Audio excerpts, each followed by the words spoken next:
नमस्कार, मैं हूं आपके साथ अंजना शर्मा और आप देख रहे हैं प्राइम टाइम न्यूज। तो आइए एक नजर डालते हैं आज की खास खबर पर। उत्तर प्रदेश के जनपद मैनपुरी के बरनाहल में स्थित जीनियस इंटर कॉलेज के डायरेक्टर से कॉलेज की व्यवस्थाओं को लेकर, बच्चों की शिक्षा को लेकर खास बातचीत। फर्स्ट ऑफ ऑल सर, आपका हमारे चैनल में वेलकम है। आपका भी विद्यालय परिवार में हार्दिक स्वागत है। जी, आप हमें अपना कीमती समय निकालकर हमारे चैनल को समय दे रहे हैं। तो सबसे पहले तो सर मैं आपका परिचय जानना चाहूँगा और इस समय हम किस विद्यालय में हैं, विद्यालय का पूरा नाम, हमारा विद्यालय कहाँ पर स्थित है और विद्यालय कब स्थापित हुआ है, वो सारी चीज़ें, हमारे विद्यालय में क्या क्या व्यवस्थाएं हैं उसके बारे में, विद्यालय ओपन करने की क्या सोच रही है आपकी, उसके। करण जी, मेरा नाम है डॉक्टर धर्मेंद्र यादव जी, मैं जीनियस इंटर कॉलेज का मैनेजिंग डायरेक्टर हूँ। बिल्कुल सर। और हमारे यहाँ आज 1221 स्टूडेंट की स्ट्रेंथ है। बिल्कुल सर। विद्यालय की हमारी एस्टेब्लिश्ड 2000 से है और बहुत छोटे स्तर से इसकी शुरुआत की थी हमने। जी, 20 बाई 60 की थोड़ी सी एरिया थी जी, उसमें घास फूस का छप्पर डाल के बहुत छोटी सी शुरुआत। उसके बाद धीरे धीरे पीछे जगह लेते गए और आज विद्यालय के पास लगभग 3.5 बीघा जमीन है जी। और शहरी क्षेत्र में है, बरनाल में, प्रॉपर टाउन में इस्टेब्लिश्ड। बहुत अच्छा सर। सोच क्या रही सर आपकी विद्यालय ओपन करने सोच की? किस समय हमारा विद्यालय स्थापित हुआ था? हाँ, जब मैं स्टूडेंट लाइफ में भी मेरी एक ही सोच थी कि मैं समाज के लिए कुछ नया करूँगा और टीचर से बेहतर कोई विकल्प नहीं है इसके लिए। जी, तो मैंने अपनी ग्रेजुएशन के बाद टीचिंग लाइन की शुरुआत की थी, टीचर लाइन से। जी, छोटे से स्कूल में हमने पढ़ाया, गांव के स्कूल में एक में पढ़ाना शुरू किया। जी, तो उसके बाद मन में आया कि यहाँ अपने हिसाब से सेवा नहीं दे सकते, तो हमारी छोटी सी जो जगह भी हमने बताई थी बरनाल में थी, वहाँ हमने छोटे से रूप में अपनी शुरुआत की 55 बच्चों से। बिल्कुल सर। जब हमने 55 बच्चों को अच्छा कुछ दिया तो शहर वाले लोग भी हमारे छोटे से स्कूल में दौड़े चले आए बच्चों को लेकर विद्यालय की तरफ। और दिन प्रतिदिन विद्यालय से लगभग 400 स्टूडेंट ऐसे हैं जो सरकारी जॉब पे और अच्छे अच्छे पदों पे कार्यरत हैं। बहुत अच्छे सर। जैसा कि आपने सर हमें बताया कि हमारे यहाँ जो स्ट्रेंथ है वो अराउंड 1221 स्टूडेंट्स हैं और मैं और मेरी टीम लगभग 3 से 4 जिले एजुकेशन सेक्टर में कवर करते हैं, सर्वे करते हैं। तो सर्वे के आधार पे ही मेरा आपसे एक क्वेश्चन है। जैसा कि हमें आपने बताया कि 1221 स्टूडेंट्स हैं हमारे विद्यालय, तो मैंने कई विद्यालयों का सर्वे किया और क्वेश्चन ये निकल के आया कि जो हमारे यहाँ 1221 बच्चे हैं उसमें मैं समझता हूँ सभी बच्चे एक समान नहीं होंगे। कई बच्चे आपके यहाँ परफेक्ट होंगे, कई बच्चे बहुत अच्छे होंगे और कई बच्चे बहुत वीक होंगे। तो जो वीक बच्चे होते हैं उनको परफेक्ट बनाने की क्या स्ट्रेटेजी होती है, किस तरीके से आप वीक बच्चों को परफेक्ट बनाते हैं? क्योंकि अनुभव आपका बहुत ज़्यादा है और स्ट्रगल आपने अपनी लाइफ में बहुत ज़्यादा किया है, बताएं सर। हाँ, उसपे ऐसा है, क्लास में वो तो रिजल्ट निकल के आ जाता है जी, टीचर भी बताते हैं ये बच्चा बहुत कमजोर है जी, तो आके छुट्टी के बाद लगभग 10-20 मिनट हम लोग चर्चा करते हैं इस चीज पे। जी। तो जब वो ऐसे बच्चों की स्थिति आती है तो हमारा एक ही फोकस रहता है, जो कमजोर बच्चे हैं उनको अपनी नजर में रख करके काम कराइए तो थोड़ा उनमें इम्प्रूवमेंट होता है। जी। उनके गार्जियन से भी हम संपर्क करते हैं कि बच्चा आपका पढ़ने में कमजोर है, थोड़ा घर पर भी इन पर ध्यान दे। बिल्कुल। और विशेष रूप से उन पे हमारा टीचरों का फोकस रहता है और ज्यादातर हमारे यहाँ समानता ही रहती है। बिल्कुल। बहुत लोअर कंडीशन में फिर हम गार्जियन से रिक्वेस्ट करते हैं या तो इनमें आप घर पे ध्यान दीजिए, क्योंकि हमारे डबल प्रयास करने के बावजूद भी बच्चा कवर नहीं कर पा रहा है, क्योंकि जितनी रेस्पॉन्सिबिलिटी एक टीचर की होती है उतनी ही गार्जियंस की भी है। तो हम दोनों लोग मिलकर उसको सुधार सकते हैं। तो ऐसा ज्यादातर हो ही जाता है और गार्जियंस हमारा सामंजस्य बैठ जाता है और बच्चे एक्चुअल हो जाते हैं। बिल्कुल सर। टीचर्स की क्या संख्या है अपने विद्यालय में? हमारे यहाँ 45 स्टाफ। 45 प्लस मान के चलते हैं। हाँ।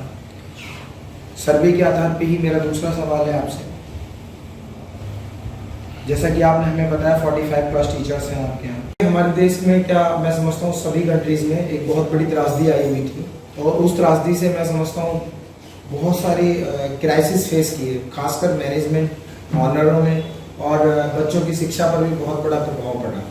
कई सारे क्राइसिस, जैसे फाइनेंशियल क्राइसिस भी आप लोगों ने फेस की होगी, तो उस समय को आपने किस तरीके से मैनेज किया और किस तरीके से उसे रिकवर किया? उस समय को भी हमने, जो कोरोना का टाइम था जी, बच्चों को हमने दूर नहीं अपने से रखा।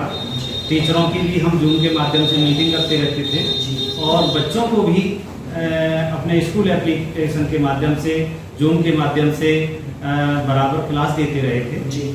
और उस टाइम का हमने विद्यालय की तरफ से, जब हमारा विद्यालय रनिंग करने लगा और सैलरी आने लगी, तो हमने टीचरों को कुछ अंशदान दिया है जी। लेकिन स्कूल बच्चों से उस हिसाब से हमने नहीं दिया। उसकी उस टाइम की फीस माफ कर दी थी। जो सीनियर क्लासेस हैं, जिनकी कंटिन्यूस क्लासेस लगी थी उनके माध्यम से, उनसे ही कुछ लिया है जी। बाकी उस टाइम भले ही हमने परेशानी झेली हो, लेकिन हमने अपने बच्चों को और टीचरों को परेशान नहीं झेली। बहुत अच्छा। एक ऐसा सवाल जो आपकी लाइफ से जुड़ा हुआ है, क्योंकि अनुभव आपका बहुत ज़्यादा है और स्ट्रगल भी आपने अपनी लाइफ में किया है। मैं समझता हूँ बच्चों के काफ़ी क्लोज रहे होंगे, और मे भी जब आपने स्टडी की होगी तब भी जो सवाल मैं करने जा रहा हूँ, हो सकता है उस समय को आप याद कर लें। एक सबसे कॉमन क्वेश्चन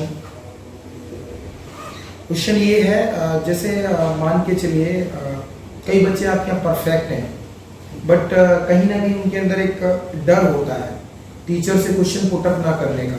जब आप स्टडी करते होंगे उस समय मे बी हो सकता है आपके अंदर ना हो, बट आपके फ्रेंड सर्कल में रहा होगा कि हम लोग टीचर से क्वेश्चन पुट अप नहीं कर पाते होंगे आप लोग। तो वो जो डर होता है बच्चे के अंदर, वो डर बच्चे को वीक बनाता चला जाता है, क्योंकि जब आप क्वेश्चन पुट अप नहीं कर पाओगे अपने टीचर से, तो कहीं ना कहीं आप वीक हो जाओगे, तो वो बच्चा परफेक्ट से वीक होता चला जाता है। तो इसके लिए आप किस तरीके से स्ट्रेटेजी यूज करते हैं ताकि परफेक्ट बच्चा वीक ना बने और उनका डर निकाला जाए, प्लस उनको मोटिवेट किया जाए? असेंबली में किस तरीके से उनको मोटिवेट किया जाता है आपके द्वारा? जितना भी संभव हो सकता है हम लोग कहीं से ऐसे वाकया ढूंढ के लाते हैं जिससे बच्चों को मोटिवेट करते हैं।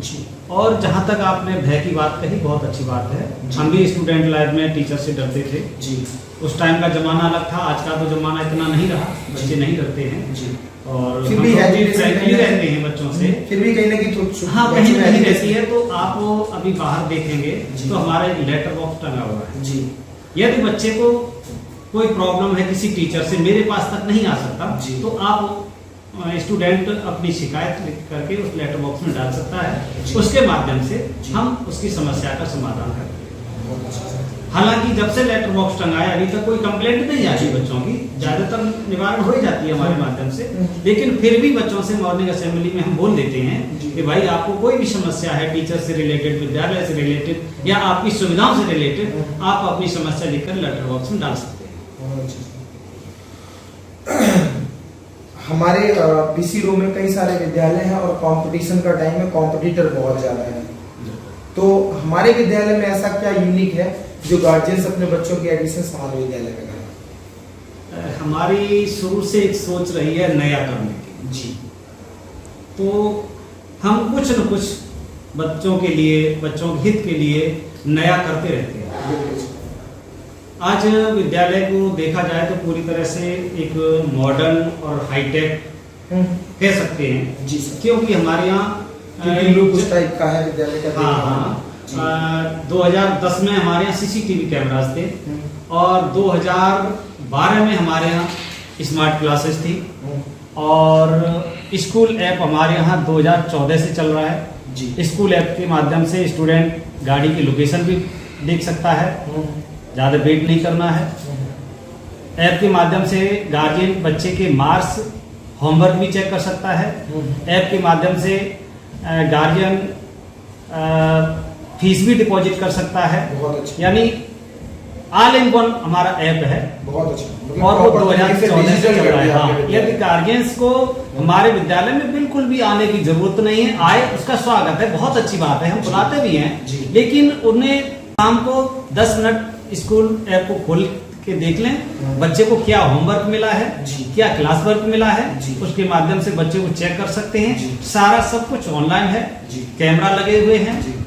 स्कूल ऐप है, जी। हमारे यहाँ बेल भी ऑटोमेटिक है, शायद आपने नहीं कहीं देखी हो, जी। अभी आप बैठे हो तो सुना होगा आपने। जी।